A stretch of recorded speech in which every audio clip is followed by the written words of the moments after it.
The Ink and Paint Club podcast is intended for mature audiences. These guys can't go about like 3 seconds without saying a swear, so, listener discretion is advised. We like having you here, so. Well, thank you. Yeah. I don't know. I do. I don't know about Kyle. I'm sure I'll take his deafening silence as a fuck you. In the deepest cockles of his heart, I'm sure he feels the same way. Cockles.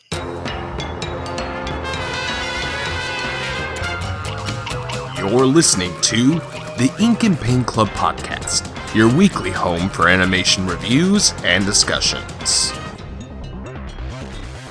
Hello, everybody. Welcome to another episode of the Ink and Paint Club podcast. My name is JD, and joining me are my two good chums. First off, we've got Mr. Kyle here. Me. You. And we've also got Matt here as well. Are you okay? I'm a little gassy today, but I'll be all right. Oh, okay. Yikes. So if you've been following our show for the last month, we've been talking about cartoons and anime about different fighting games as part of our second round of Fight Month here. And you didn't say that right, JD. It's our second round of Fight Month! Get ready to brawl! Round 1. Fight! I've been waiting for this day. Get over here! Hadouken! Iron Fist Tournament. Game set! Perfect! Damn. Thank you, Matt. Thank you, Matt. Someone had to do it, and I'm glad it was you. This is sadly our last episode of Fight Month. So sad, but there's... Oh no. Kyle, you weren't even here for half of it. He wasn't here. He wasn't even here for the last one. At all. Yeah. So we if you guys are interested, we'll do this again next year, but we're going out with something we were actually going to do back in, I think, November, to kind of commemorate Terry Bogard being added to Smash Brothers. But Matt's like, no, let's save this for Fight Month. And I'm like, God damn it, you crazy man, you're right. Conversation went something like that. I think we were wanting to do one, but it was just with the schedule that we had set out to do in November and everything, it just didn't quite work out. So we kind of just figured after a certain point, well, we're probably going to do Fight Month again. So yeah, we'll just save it for then. I thought we were going to have a jaunty conversation about like, you're crazy like a fox. Here's my wallet. I don't know. But yes, we are talking about Fatal Fury, Legend of the Hungry Wolf, which I think is the first Fatal Fury anime movie. I think there's a few of them. Yeah, so there's this one, and then it has a sequel called Fatal Fury 2, and it has a subtitle. I can't remember what it is. Electric Boogaloo. So, the New Battle, I think is what it's called. So the New Battle. So these two are like OVAs technically, and then there's a third one, which is Fatal Fury: The Motion Picture. So all three of these take place. They're all in the same canon, I guess. So you do watch them, in order, and then it tells like one story. From what I understand, this is a direct adaptation of the first game, where Fatal Fury 2 is a direct adaptation of the second game, and then the motion picture does its own thing with the story. I guess it's not directly inspired by any specific game like it does some original stuff. Mm-hmm. Of course, that's those other two are not the topic of discussion. We're just talking about Legend of the Hungry Wolf tonight. Yeah. I'm gonna be honest, much like Samurai Shodown last week, I don't know goddamn thing about Fatal Fury. Honestly, until I'm pretty sure I've seen Terry Bogard before in media, but it wasn't until they're like, hey, he's gonna be in Smash Brothers. I'm like, cool. I don't know who this is, but all right, I'm down. Whatever. He's got a cool hat and it says Fatal Fury on it, and he shoots weird fire geysers out of his fists. I can get down with that. And honestly, I do actually like playing as Terry in Smash Brothers. He's actually plays really fun. Oh, he's a fun as hell character. Except I can never get him to face the right direction, so I keep like backflipping off the stage. Yeah, I always do that too. I don't know if there's like a trick to it, but like it's like him and the Street Fighter Bros.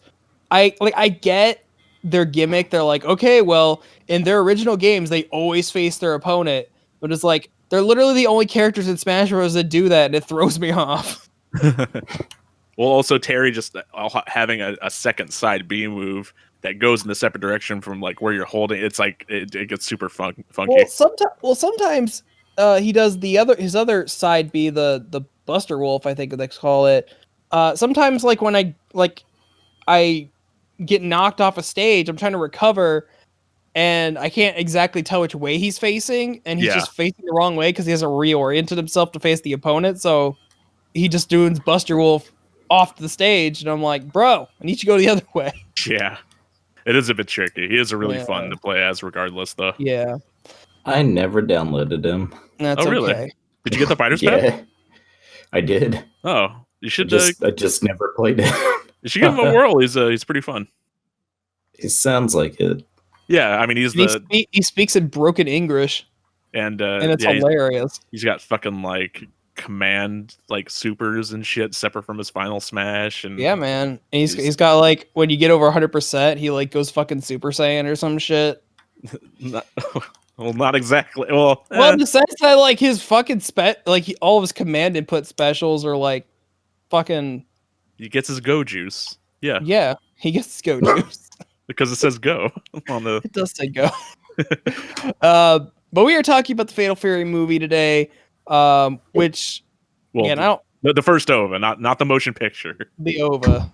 It gets confusing when you start fucking talking like, oh, this is an OVA. Oh, they can read the title of the episode. They know which one it is. No, but what I'm saying is, it seems to be like with a lot of the stuff that we've been covering for Fight Month, they make a distinction of calling stuff either OVAs or like motion pictures or whatever, but I'm just like, it's all the same shit. It really is. Like the only difference would be like really in length, but then when you take like this into consideration, this is only like 45 minutes, but then the second OVA is like an hour, 5 minutes or something. I think. Yeah, and I think the motion picture is like right around that too. So like the second OVA and the movie are like around the same length, but one's an OVA and one's considered a movie. I don't get it. Like there must be some distinction. I don't know if it's like budget or whatever the hell, but Japan's weird. OVA is just a long movie or a long episode of an anime. Just call it a movie. Just call it a movie. They have different standards over there. I get it. I don't have any standards, so I don't understand. Weird. Yeah.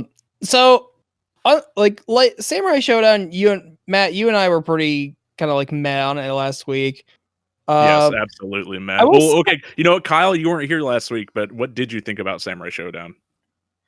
Oh, I loved every bit of it. Oh, well, that's code for Kyle didn't watch it. GD knows me. He's got my number. I've known you for over 10 years, Kyle. I sure as hell hope so.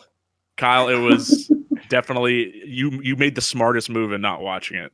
So yes, the only winning move is to not play. Yeah, but we all did watch this one, right? Yes. Yeah. Well, I was gonna say that I enjoyed this a little bit better than I enjoyed last week. Oh my god, I enjoyed it like way better. Like even like in the first like 5 minutes, I was like, this first 5 minutes was like better than the entirety of Samurai Shodown. You get to watch Andy and Terry's dad get murdered by a bunch of gangsters in front of a group of children. Helped children hold on to his legs, which pretty much sealed his death because he couldn't move that well. Yeah, but because they were in on it. Yeah. They're begging for change, man. Goddamn orphans. But Obama never came. In 1992, yeah, I guess not. Yeah. Yeah, like I liked kind of getting to like see Andy and Terry like as kids getting to watch their dad be murdered. I did think it was a little strange that their master is just like, hey, go out into the world and train for 10 years, even though you're 10 years old right now. And when you come back, I'll tell you a way to murder Geese Howard, who killed your dad. Okay, we're just gonna let these 10-year-olds just go out into the world and just do what they do, I guess. They turned out fine, I guess. Yeah, I don't get why he didn't just train them, because I mean, like, their dad's dead. Were they orphaned? Like, what happened in those 10 years? Like, I think they just became street urchins and made their own way in the world. I guess. Yeah, they didn't really elaborate. There's They a lot of like specify street. They cut from go out into the world, come back in 10 years, and I'll teach you this secret technique to kill Geese Howard. And then it cuts almost immediately to Terry beating ass as an adult. They killed other people by holding on to their legs. Yeah. It's a vicious cycle. Yeah. They keep on killing everyone's parents, and then they get their fucking kids enlisted in their gang, or they just keep on holding adults' legs and killing them. Yeah. I mean, how else do you make a tournament of fighters? That's what I would do. I guess so. I guess the fucking backbone of the King of Fighters rests solely on the orphans who hold people's legs while they get stabbed to death. Yes. Yeah. Telling you, man, fucking orphans. I don't trust orphans. That's why I don't give. I don't anybody trust money. orphans. JD Rowe, 2020. Put it on a shirt. Yeah. No offense if you're an orphan. If we have any orphan listeners. I'm going to hell. So like I said, I don't know anything about the Fatal Fury series. So I don't know how many characters from like the games are included in this. Like I know Terry, I know Geese, Andy, and Joe. I know their characters only because they're spirits in Smash Brothers. That's literally the only reason. Well, they're also on the King of Fighters stage too. That too. I'll be honest. When Sakurai was going through to like, here's all these SNK characters that are gonna pop up in the background of the King of Fighters stage. God damn. Yeah, I none of that sunk in. It's like, cool. There's these weird beefy dudes and ladies hang out in the background, and apparently the big booby lady wasn't allowed in because Smash is only for good boys and girls, apparently. But Bayonetta can run around doing what she do, sticking her ass all the way out. And Joker can have a literal pistol, not like a cartoony like magic pistol or a space pistol. No, he's got just like a straight up gun. And yet Snake, that was the whole thing when they introduced Snake into Smash. Yeah, like, we couldn't give him like and explosions because we can't give him an actual gun. God forbid we give him an assault rifle because that's too serious. God damn. It is this time. Yeah. I feel like this is based on the first game. So the first game came out in 91, I believe, and then this came out in 92. So I did look at like a character list of the characters that were in Fatal Fury 1, and it seems like they got all of them covered. I think it's not like I know we brought this up already in a Samurai Shodown. Where like they pretty much showed like all the characters, and that was one of the only positives for Samurai Shodown, is that it pretty much showed like a lot of characters and gave them all like a little bit of something, whereas like in Tekken they just focused on like 5 or 6 characters, and then like all the rest of the Tekken cast like showed up like in cameos that were like less than a second long. And here like it does focus like on the main, and that's the thing too, is that for the original Fatal Fury game, you could only play as Terry, Andy, and Joe, and then every other character in the game were people that you fought. So I can see why, just focusing specifically on this trio here, it makes sense because that's how the games were done too. Which I think is to the benefit of this adaptation, because part of like Samurai Shodown's problem was they were trying to focus on this big group of characters, but like not fleshing any of them out. I don't know how much like Joe really got fleshed out. He's more of just like, I know your brother, and I'm gonna help you murder Geese because we're just good chums now. I kind of feel like because this is based on the first game and there was only the first game to reference for material, it had pretty much as much development as it could without having to add a bunch of like extra shit that's not in the games. Like, you know, Right. if they try to do like an adaptation of Fatal Fury 1 now with like all the Fatal Fury games and King of Fighter games and stuff that's out now, they would have a lot more to talk about. But it's like it's one of those things where like, you know, you make an adaptation of a fighting game and then like the fighting game later on goes to include like all this extra shit, like, you know, after years of being around. So I think it has like as much as it can. This is like a well, that's what I was kind of gonna go into, is that like I'm kind of glad that they kind of like tighten their focus, and whether they're basing it on limited information or not. But just the fact that like, okay, we're gonna focus on these 3 characters. They're gonna go fight this one guy, and that's just kind of like, you know, that's your baseline right there. And I think the story of this OVA, I think it benefits from having that kind of like tighter focus. Yeah, and considering that this is like like way shorter than like Samurai Shodown, and it did like way better than that in that respect, even though it's shorter. And of course, because they only had like 45 minutes, the pacing is like, you know, pretty quick. Yeah, because I was gonna say they kind of build up the King of Fighters tournament, but it's glossed over real quick. Yeah. Yeah, well, because I think the King of Fighters tournament, like, it's just one of those things where in the original game, like the original game is called Fatal Fury it's called Fatal Fury King of Fighters. Like the whole backbone of the thing is that it is a tournament and stuff, but like it wasn't the main focus of the tournament was like way bigger later on when they started just doing like the King of Fighters games and everything else. So it was more like Fatal Fury is based on the story of the Bogards and Joe like trying to fight Geese. So I can see why the tournament is not as upfront as, you know, you'd think it would be watching this in 2020 when like that's like SNK's big thing is like, you know, King of Fighters. Right. Yeah. Kyle, you've been a little quiet over there. What did you think of this movie?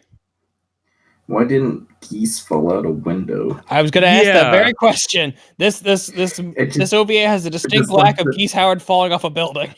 Which, like, I just like that he fucking kicks him into a pool of water, and then he's like, "I did it! I avenged you!" And it's like, he gets nibbled on by some fish. You made him wet. You ruined his suit. If I got thrown into a puddle and got all wet, I mean, my day's over at that point. Just start over. Your whole life just is over. Go home. Just start over tomorrow. That was, speaking of the fish, though, that was a scene I really liked in this. Was like Geese is like on his bridge feeding his fish, and he's like, "Oh, my henchman can take care of it," and he's just like feeding the fish, and he's just like laughing, like feeding his fucking koi. I'm about to say, like, sometimes I'm not like really big on like just very blatantly cartoonishly evil villains, but I got a kick out of Geese in this. Just like he's just like evil for the sake of being evil. Yeah. I didn't like his voice. It was pretty dumb to me. Yeah, the dub voice was an odd choice of like how deep they made his voice. Especially when they show him younger and he has that voice. Yeah, changed it to that one. Yeah. The dub that we watched was serviceable, I think. Yeah. It was not nearly as bad as Samurai. It was not nearly as bad as Samurai Showdown's was. Mm-hmm. That was some bad stuff. I'm starting to notice a pattern here. We weren't big on Darkstalkers, and we spent most of Mortal Kombat comparing it to Darkstalkers. And now we're spending a lot of time comparing this to Sam's show. No, I mean, maybe you weren't big on Darkstalkers. I enjoyed the hell out of it. Whatever. Anyway. Yeah. Anyway. Sorry, I derailed the conversation. Yeah. Well, so yeah, just like any of the fighting game adaptations here, with the exception of the Mortal Kombat one, because that's okay. So that's the exact comparison I would make, is that because Mortal Kombat came out, because the Scorpion's Revenge came out in 2020, and it's adapting a story from like 1992. They had a lot more to cover because there's been a lot more stuff like canonized and like the backstory that they could show off. So if they try to do the same thing now with like Fatal Fury 1, they would have like a lot more to work with. Also, Mortal Kombat's defense, that was like the third time they've adapted that story. I think the fifth time actually, like after the recording, I was starting to think, I was like, yeah, you know what? I think there's actually more than I talked about like in the actual recording. Well, there's the first movie. There's the first game, the first movie, the first animated thing. I was gonna say MK9, and then this. No, but then also the live action series that they did. I forgot about that. That's the thing. That was the one that I totally forgot about. Oh. But anyway, that's Mortal Kombat. This is Fatal Fury. So anyway, the point I was trying to make was that it's a thing based on a fighting game, and fighting games from this era didn't really have, complex stories. It's just sort of like we have all these cool characters, and here's a thing. There's a reason why they're gonna fight, and then they're gonna fight, and then there's like the final boss, and that's pretty much it. So as far as story goes, this is a very simple, like revenge story essentially. Which I you know what? I'm okay that's with completely fine. I'm fine with them keeping it simple. Sometimes you just need a simple story. Yes, exactly. And people occasionally will shoot power waves and hurricanes and fucking because like even like the pacing is like quick as hell. Like the fighting that we see in here, like as quick as it may be, like the actual like sequences of the fighting like are pretty good. Like way better than Samurai Shodown. I'm gonna fucking shit on that movie as much as I can because it's just really bad, and because this is another SNK thing, so it's like they did way better with this than they did with Samurai Shodown. So this came out before the Samurai Shodown movie did. Yeah, I don't know what the fuck happened because it was the same studio that produced it too. I think Studio Comet. Maybe a different director or something. I don't know, man. It might. Yeah, you know what? Oof! Yikes! So the director of this one did the Art of Fighting one too, apparently. So if we cover that one next year, then we'll have that to look forward to. Yeah, because that's the thing. King of Fighters is a combination of because SNK had Fatal Fury and Art of Fighting, so there was two different fighting games that they did, and then King of Fighters, when it started proper, was basically a crossover between those two games, and then it just sort of went on like they're starting to release King of Fighters and King of Fighters games with people like original King of Fighters better. Let's just make those. Yeah, so it's just like we combined our two fighting series, and then we're just adding new characters to this. So this is just like our flagship thing now. So and there's King of Fighters like animated stuff out there too. So we may even talk about that in the future. We'll just do full SNK fight month next year. I guess we would have enough. Probably could. We could if we wanted to. Everyone out there, if you want an SNK fighting month next year, let us know. Or if you want us to stick to more varied stuff, we'll take it into consideration. Matt has made us an entire spreadsheet of like all the fighting game like animation stuff he could find, and we could easily do fight month like a few times over forever in a day. And there might be more coming in the future. Who the fuck knows? Yeah. I want to say one thing. I'm disappointed. Terry only does his special moves once.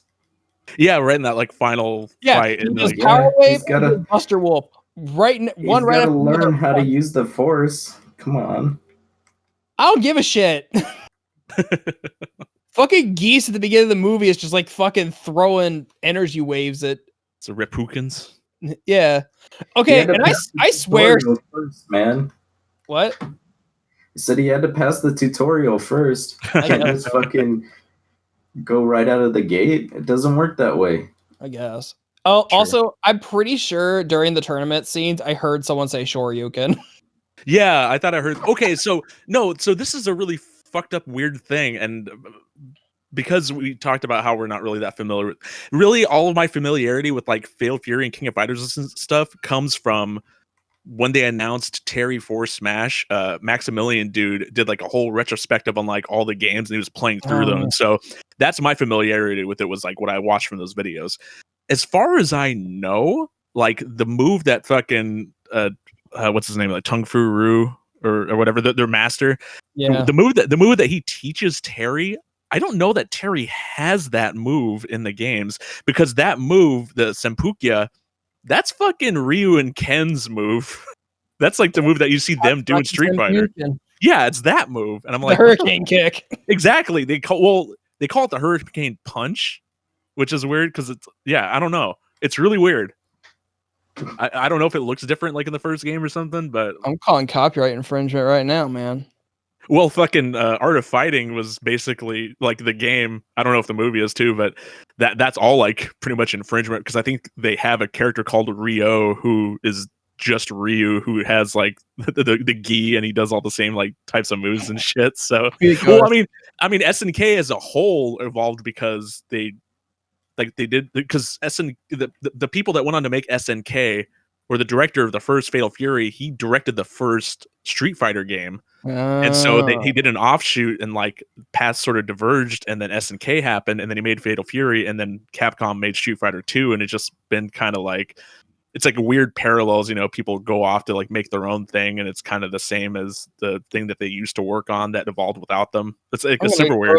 Make my own fighting game with hookers and blackjack.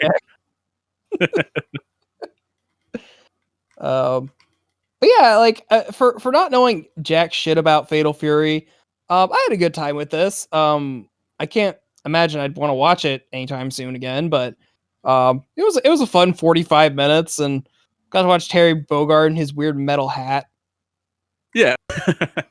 Yeah. It's a quick 45 minutes if you want to, you know, if you're liking playing Terry and Smash and you kind of want to get an idea of like his backstory and stuff. This is a neat little thing to watch to kind of get an idea of it. Yeah. And yeah, and you mentioned him earlier, but I do. He probably won't even listen to this, but I do want to give a shout to Maximilian Dood because he's really the only reason I know shit about fighting games at all because I just watch his Twitch streams and he explains things in an entertaining way. No, he's great. I've been a big fan of his for a long time. Ever since like he did the Assistomies for MBC3. Oh yeah. Yeah. Well, is there anything else you guys want to bring up? Yeah, no, I think we got all covered. It's all good. Yeah. Just you know, give it a watch if you're, you know, a burgeoning fan of Fatal Fury. If you want to like get into like what the backstory of like of Terry and stuff, like it's a neat little watch. And I'm pretty sure like all of like a good majority of like SNK's backlog is like on the Switch. So yeah, they've done a pretty good job of that. Like yeah. As far as the Fatal Furies and King of Fighters, and I know like Mark of the Wolves and stuff. Yeah, I've been meaning to like figure out like, okay, if I don't know anything about like this franchise, which version of it would be you know, Kyle, what did you do? I live in a bad part of town. What do you expect? Well, we better wrap this up before Kyle gets got. Oh, jeez. Well, everybody, thank you for hanging out with us during Fight Month. I enjoy doing this. You know, it gets me to learn about franchises. I can't hear you over the car alarm. We're gonna be back to our normal whatever that is. And we'll do next week. So, thanks everybody for listening. And god damn, it's annoying. Yeah, welcome to my world. All right, we'll see you next week, guys. Bye. Thanks for listening to the Ink and Paint Club podcast. Be sure to follow us on Facebook and Twitter to keep up with the show. Join our Discord to chat with us, and subscribe to our Patreon for some cool bonuses. Links are in the description. We'll see you next time.